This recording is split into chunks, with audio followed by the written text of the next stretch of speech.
to say about a foot behind the stage, and this is still a good shot.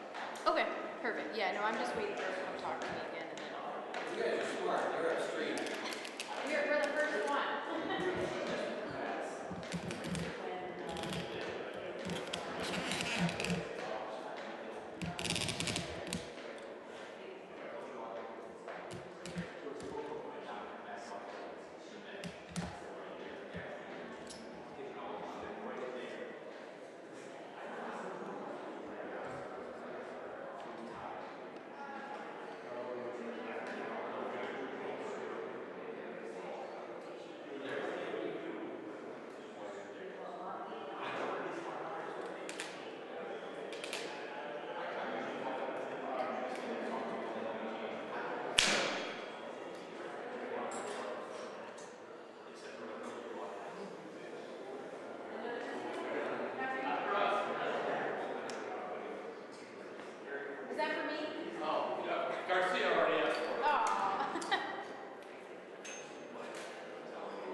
Recess.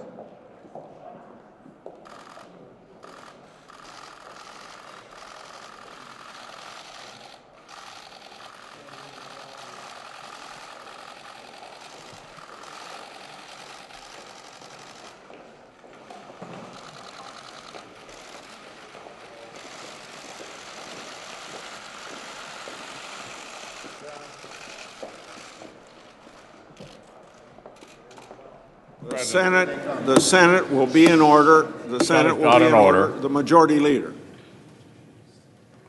Mr. President, for the information of senators, under the previous order, at 12 noon, the Senate will receive the managers of the House of Representatives to exhibit the articles of impeachment against Donald John Trump, President of the United States.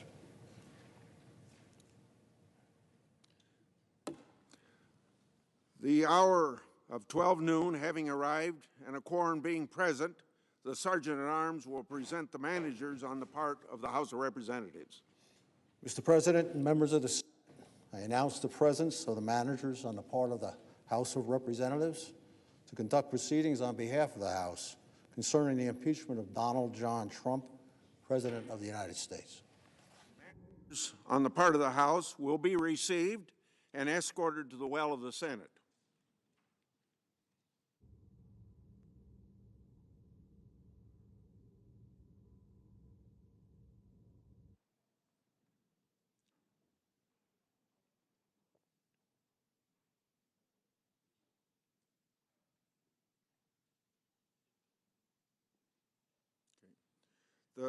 The Sergeant-at-Arms will make the proclamation. Hear ye, hear ye, hear ye. All persons are commanded to keep silent on pain of imprisonment while the House of Representatives is exhibiting to the Senate of the United States articles of impeachment against Donald John Trump, President of the United States. The managers on the part of the House will now proceed.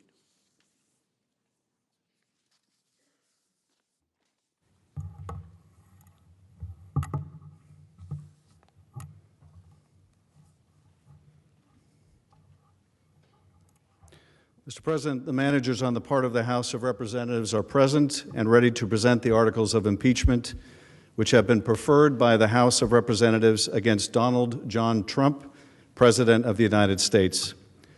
The House adopted the following resolution, which, with the permission of the Senate, I will read.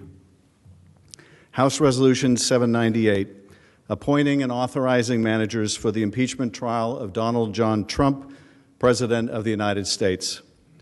Resolved that Mr. Schiff, Mr. Nadler, Ms. Lofgren, Mr. Jeffries, Ms. Demings, Mr. Crow, and Ms. Garcia of Texas are appointed managers to conduct the impeachment trial against Donald John Trump, President of the United States, that a message be sent to the Senate to inform the Senate of these appointments, and that the managers so appointed may, in connection with the preparation and conduct of the trial, exhibit articles of impeachment to the Senate and take all other actions necessary, which may include the following: employing legal, clerical, and other necessary assistance, and incurring such other expenses as may be necessary to be paid from amounts available to the Committee on the Judiciary under applicable expense resolutions or from the applicable account of the House of Representatives.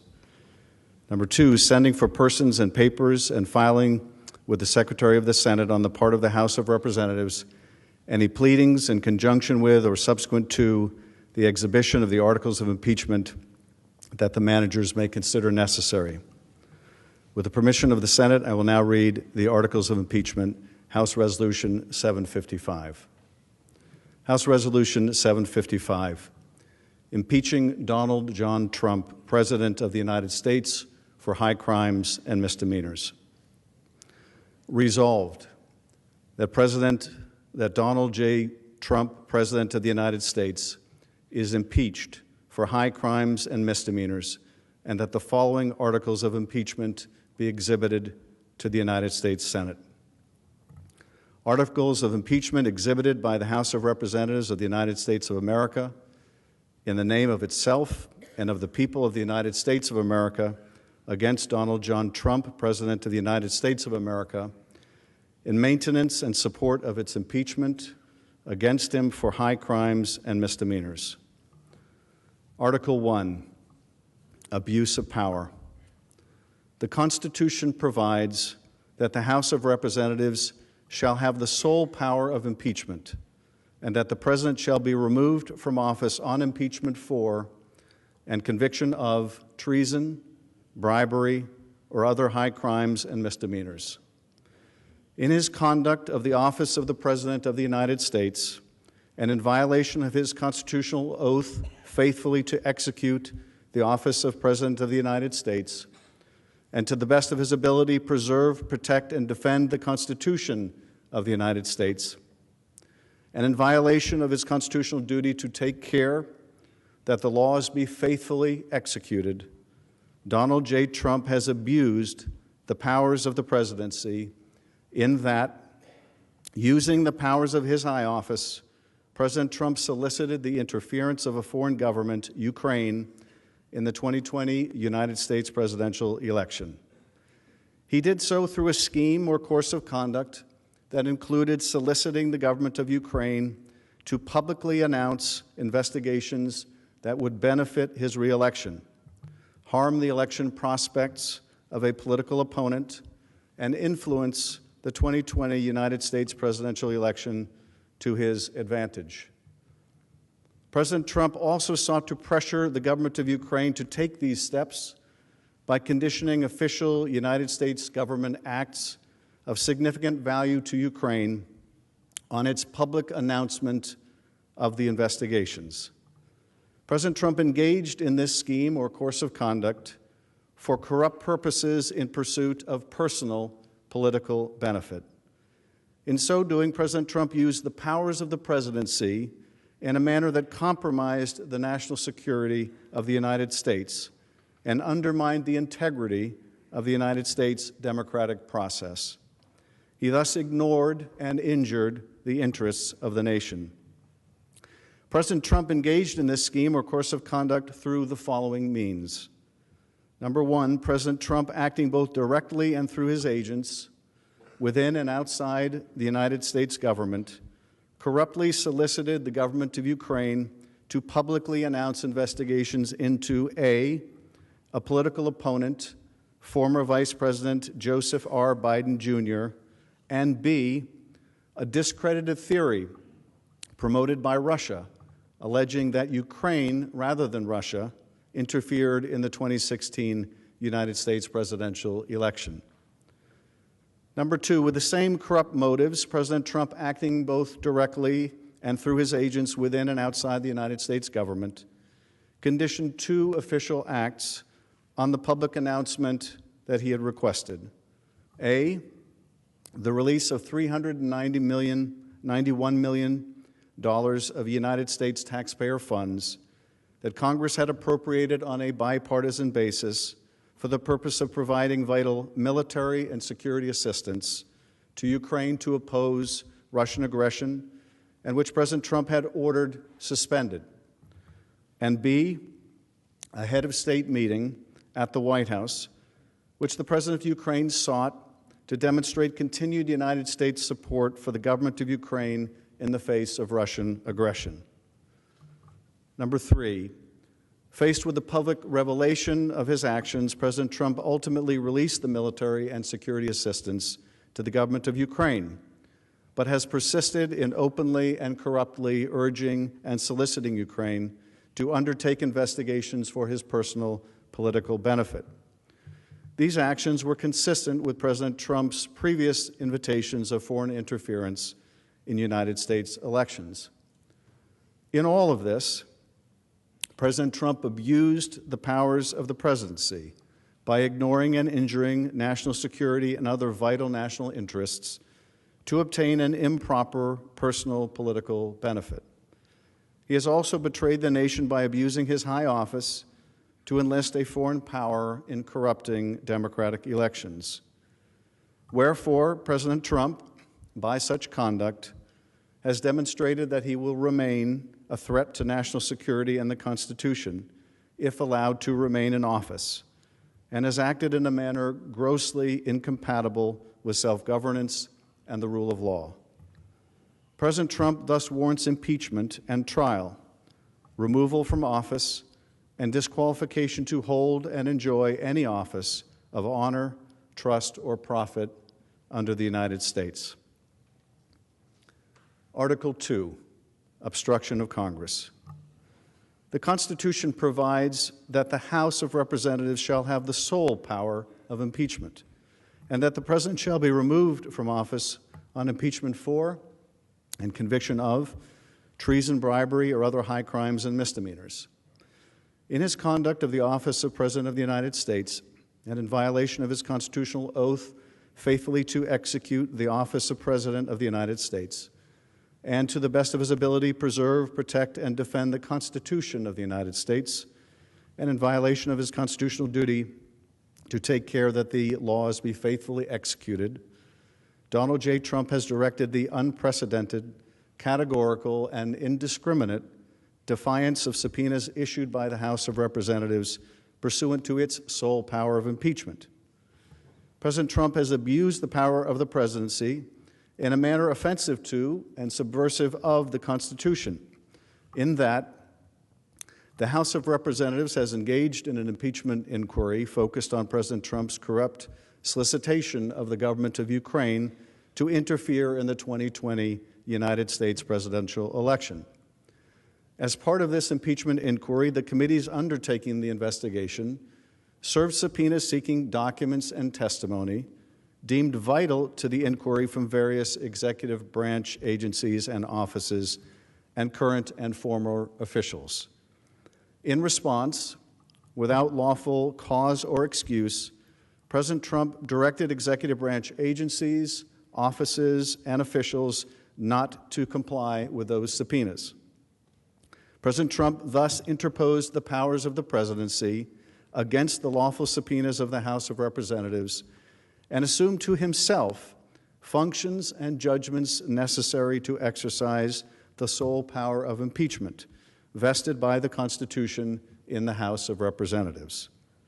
President Trump abused the powers of his high office through the following means. Number one, directing the White House to defy a lawful subpoena by withholding the production of documents sought therein by the committees. Number two, directing other executive branch agencies and offices to defy lawful subpoenas and withhold the production of documents and records from the committees, in response to which the Department of State, the Office of Management and Budget, Department of Energy, and Department of Defense refused to produce a single document or record. Directing current and former, number three, directing current and former executive branch officials not to cooperate with the committees, in response to which 9 administration officials defied subpoenas for testimony, namely John Michael Mick Mulvaney, Robert B. Blair, John A. Eisenberg, Michael Ellis, Preston Wells Griffith, Russell T. Vaught, Michael Duffy, Brian McCormick, and T. Ulrich Breckbull. These actions were consistent with President Trump's previous efforts to undermine United States government investigations into foreign interference in United States elections.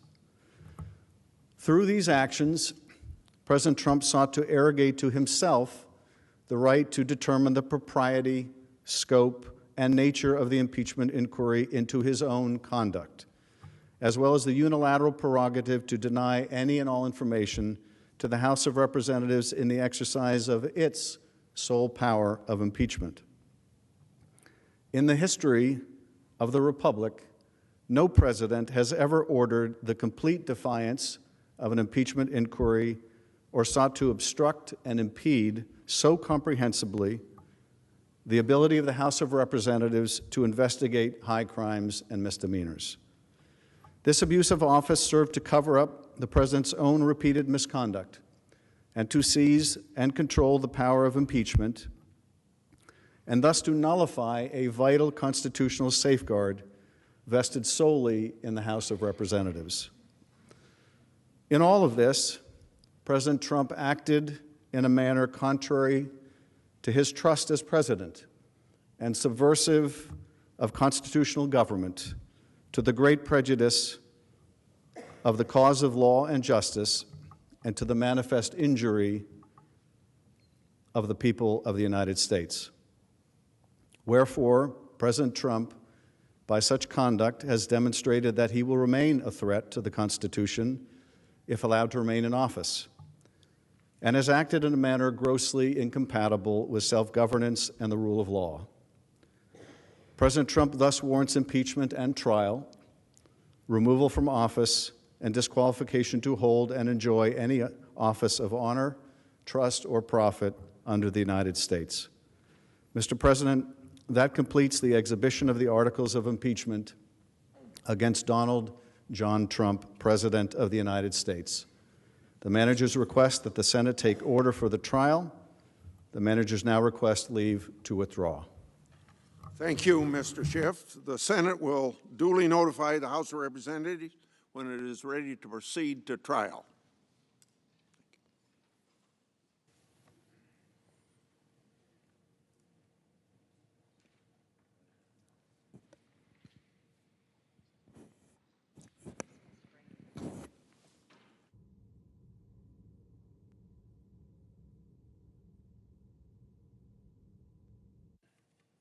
Mr. President, Majority Leader. for the information of senators, pursuant to yesterday's order, at 2 o'clock today, the Senate will proceed to the consideration of the articles of impeachment. The Chief Justice of the United States will preside over the trial as required in Article 1, Section 3, Clause 6 of the United States Constitution. Also, under the previous order, the presiding officer has been authorized to appoint a committee of 4 senators, 2 upon the recommendation of the Majority Leader and 2 upon the recommendation of the Democratic Leader, to escort the Chief Justice into the Senate chamber. I ask that the presiding officer do so now. The Chair, pursuant to Order January 15, 2020, on behalf of the Majority Leader and the Democratic Leader, appoints Mr. Blunt of Missouri, Mr. Leahy of Vermont, Mr. Graham of South Carolina, and Mrs. Feinstein of California to escort the Chief Justice of the United States into the Senate chamber. So for the further information of senators, there will be a live quorum call prior to the arrival of the Chief Justice at 2 p.m. today. I ask unanimous consent that the Senate stand in recess subject to the call of the chair. Without objection, the Senate stands in recess subject to the call of the chair.